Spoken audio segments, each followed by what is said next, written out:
Removing the front bumper can be done with the vehicle on the ground, but for ease and clarity we recommend lifting the vehicle, especially if it's your first time.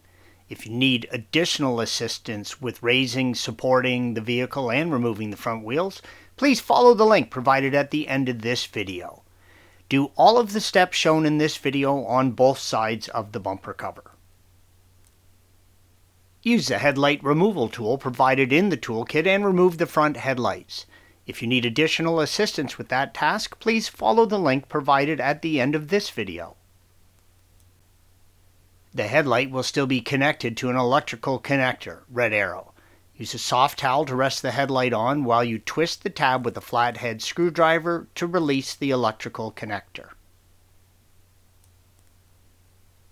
While you can just remove the one T20 and the two T27 Torx screws connecting the front wheel well liner to the lower bumper cover, red arrows, and fold it back, if you're doing this for the first time, I recommend you remove the liner entirely.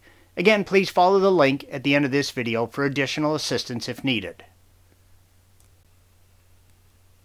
Remove the three T27 Torx screws connecting the front wheel well liner on the underside of the lower bumper cover indicated by the red arrows.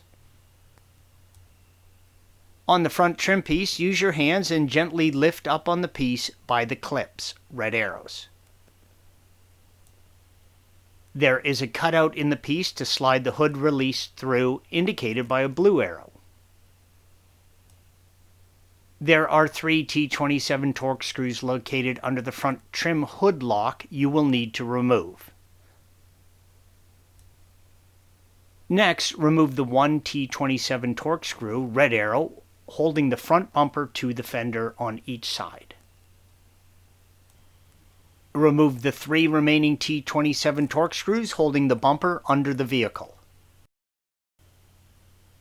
Use a curved pick to pull out the retainer clip, red arrow, that connects the upper bumper cover to the fender. These will be in there tight and may need a surprising amount of force to pull out. Take your time and pull straight back on them and do not damage the paint when they let loose. Disconnect the electrical connection for the side light assembly, red arrow. Disconnect the electrical connections for the front turn signal fog light assembly, red arrow, by twisting the tab with a flathead screwdriver. Once both sides have been done, all screws removed and all electrical connections are free and clear, pull it slightly down at the corners of the bumper and pull it off and away from the body. While it is not heavy, if you're doing this for the first time, you may want to have a friend help. Make sure to put down a towel or cardboard to sit the bumper cover on once you remove it. With the cover off, you will have access to all of the radiators and subsystems. Installation is the reverse of removal. Thanks for watching. Be sure to subscribe to our channel and check out another video in this series.